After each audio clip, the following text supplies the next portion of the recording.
national examination imtixaanka qaranka.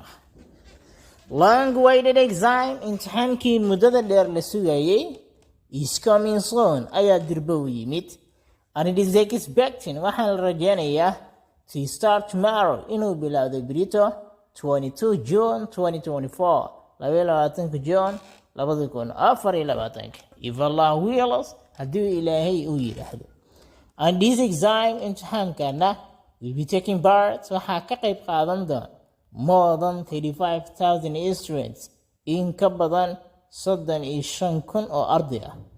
And at this moment hadeerna every learner arday walba is getting ready wuxuu isku diyaarinayaa to participate inuu ka qayb qaato this centralized exam imtixaankani loo wada sameeya.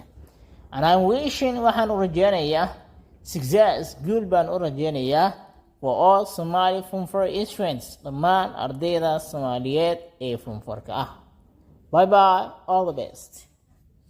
fadlan haddii aad ka hesho muuqaalka like